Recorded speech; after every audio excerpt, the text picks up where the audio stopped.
Well, good day, all. Ira Epstein, here we are with your SPDR ETF stock market wrap-up, and this wrap-up is for the evening of Wednesday, mid-May, May 15th, 2025, and the time at this point, well, it doesn't matter.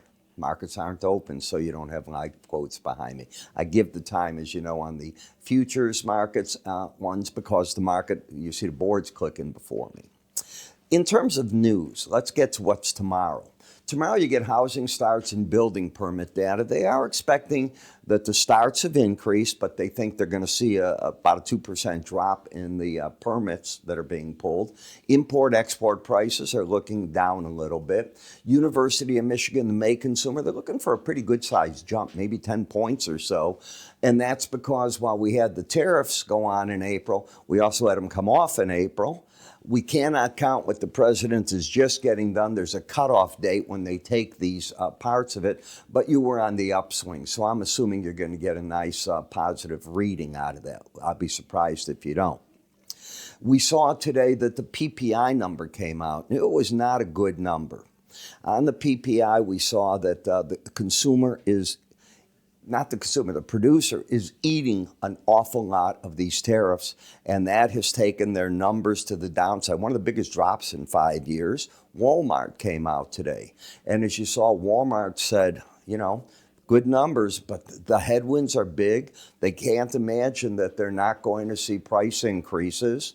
How they'll do it, you know, they're so big they can diversify by spreading it amongst a lot of products if they wanted to. I just don't know. But the market looked at what they did. It was up, it was down, it was sideways. It was a rough day. And of course, then you had UnitedHealthcare, which was one mess. Because now, if their accounting problems weren't enough, now there's an investigation, not a charge, an investigation into Medicare fraud. And if that happened to the company where they were found guilty, an investigation to being found guilty is a long way, all right? I mean, a long way to Larry. But it's there, and it wasn't good, and it got hit, and it took the Dow with it. And now there's talk, you know, if this market does have a charge, will they even be able to stay in the Dow Jones? I mean, you know, I can envision where there won't be, and they could be replaced by somebody else, another giant in that, because you'll need another healthcare, and I can think of them right now. They're there. I can think, but I won't say.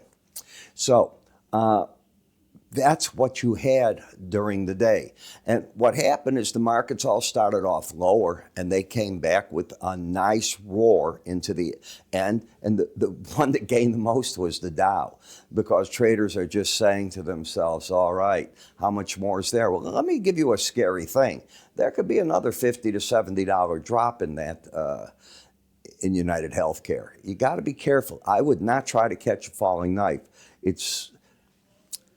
If they're not guilty, it's similar to Boeing when I was saying to buy it. But I said in Boeing, when I knew there was going to be daylight at the bottom, you know what I'm saying? I said I'm within 10%, 15% of the bottom. I don't know what I'm at in Humana here.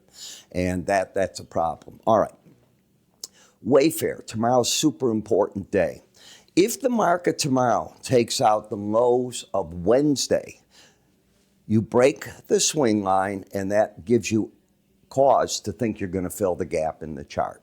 So we will see what will happen there. Where's the market stalled? And remember, it hasn't taken out Wednesday's low. It stalled right at the key moving average of the 100. The 200-day average is up here. And where's the Bollinger Band? It's right with the 100. So this is a logical stall. Now, if it tries to get out, in order to get to the 200, you got to get over the Bollinger Band. It's going to need a big piece of news. I don't know what that can be, but that's what it would need. When I look at what it's doing here, I'm getting more excited on the bull side. So, you know, I love to share it all. Both numbers were over 80 today in the stochastics. The day before, they were over 80. And the day before, they were over 80. And the day before. You have a fully embedded reading. So until the red line closes under 79, I can still make the argument that even if it takes out 3808, it's going to try to hang on. But if you take out that 79, I not only think that you're going to fill the gap, I think you got a shot at getting to wherever the 18-day average is. That's what I'm going to count the trade on. I'm going to switch to the momentum rather than just the price. On Kimberly-Clark, I thought we'd get an up. I brought it on. That is the lead chart. I did that with Wayfair because that's more interesting. But this held perfectly. The 100-day average, the 18, and today you went right up to the objective. The 200-day average, the upper Bollinger Band, and you're overbought. Buy Kimberly-Clark. Probably won't look at it for a while. Avgo, important day. But they're all important. You're embedded. So each of the breaks in this market is getting bought until the red line closes under 79. I don't know how high is, but each break here tells you look for the Bollinger Band again. In Google, market's doing better. Lawsuits, all that, it's still in an uptrend. I don't think it's going super far on this. I think you've got the 200-day and the upper Bollinger Band coming together for a lot of resistance, and you are overbought. Then we get to Netflix, and it looks to me like it wants to head up to a new all-time high of the upper Bollinger Band at 1192. You know, I thought this market was easily a $1,000 market way back here, and I was saying that. This other leg, that's been one heck, and it all happened because of this.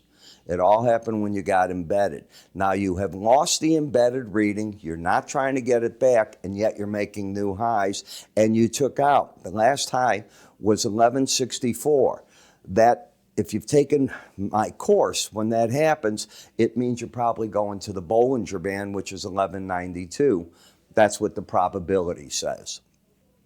In Robinhood, it is paying attention here, but I think the trade's buying it. You have the embedded reading. Once you lose those embedded readings, that's when I will take a real hard look that a correction of size is coming. But this is the kind of break that if you're an aggressive trader, you're trying to catch in those breaks, in my opinion. And I'd be watching momentum because it is a momentum trade. You don't have a momentum trade at work in XOM. You have an overbought market that went up, hit its 100-day average and the Bollinger Band, not embedded. Bye-bye, baby. And that's what I think went on. Obviously, you're embedded in the stocks. The market's knocking on the door. You're not quite at the all-time highs, but, you know, you're back. You are back. The tech boys are all in play. The chip boys, other than Intel, are looking fine. You know, and Intel's got to be sitting there going, when did we do something so terrible to ourselves? And they could be a buyout, you know, in parts of the company and so on. That's what I would think. XLF, higher lows, higher high. The financials are still looking stellar. It's tech and financials that keep falling out of analysts' mouths. Those are the markets that are leading the parade. Then you get your followers behind it. That's how I'm looking at it. The industrial sector on fire with it. Embedded reading. Big name companies. I'm not seeing them worrying too much. The retail's worrying, I can tell you that. I hear that retail in China, the top-end brand names are cutting prices now. So there are things going on. In America, they're raising prices. It's two different worlds that are going on here. When we look at XLE, you've got a market that has got a lower low, a higher highs. It's come back into this pattern. It's trying to be up, and it's right at the upper Bollinger Band. Now, on energy, you've watched the futures market plunge back, and yet you're holding up very nicely here. So you've got to see what that's made out of. Then you understand the refinery companies and so on is what's involved there, whereas in futures, it's just the oil. When you look at the gold market, this is why I'm now saying his gold, and I said it in the futures market too, run its course. It hit the Bollinger Band, you're getting a bounce. It's oversold. So if it can come up here and take this out, the 330 level, that gets me to the point where I'd say, okay, the correction is over. I didn't say a new trend was in place, but that leg of the correction has come to an end. We have to wait and see if that occurs.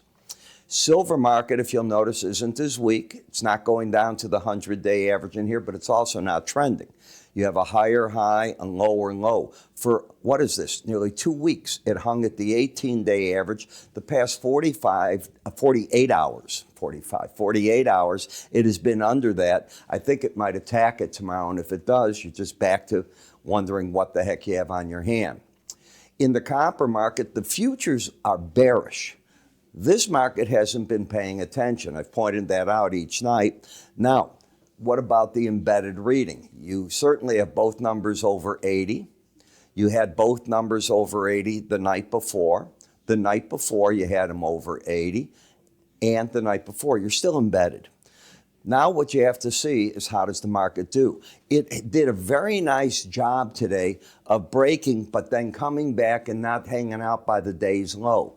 That's not weakness yet. If it falls, I look for big time support right into the 100-day average and the 18-day average. That's where I think that would be.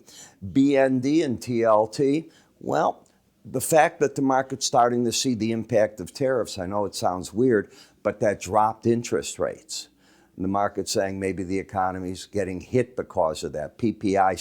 When PPI came out, you take a look at what happened to the yields and you'd understand what I'm saying. Now we're at the most interesting time. If the dollar takes out the lows of Wednesday, you open the door up to get back down here to the 18-day average. If you take out the highs in the euro of Wednesday, you open the door up to come right back here. So fascinating markets. Currencies are one of my favorite plays. It's just the world's biggest market. So you're playing with the big boys when you're in there. And there's not something to do every day, but there's often when they trend, they're just beautiful to get involved in. Now, you heard that I'm doing a special report, and I did.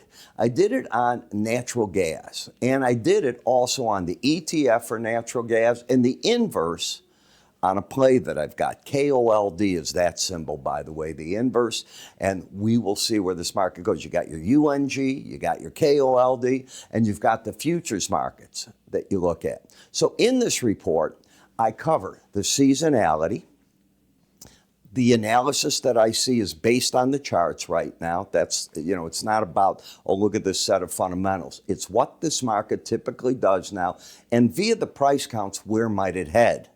And I give you two sets of dates to look for because there are two events that are happening in front of you. The report's only up for 3 business days. So you'll have I wanted it up into the weekend so you could watch this. Remember, we have our Mother's Day sale also going on. All you need to do while you're looking at the report, go into the research area. You don't need a coupon or anything. It's right there. It may end tomorrow. So that's coming to an end right in front of you. It's not going through the weekend to the best of my knowledge. So hope you take advantage of all this. To get to this report, there is an icon up here. If you're watching me on your PC, if you're watching on YouTube, you'll see an icon there. Or just go to iraepstein.com. It's right on the home page. Look on the top left. It's in bright green. Click there to view the report. I'm Ira. You take care.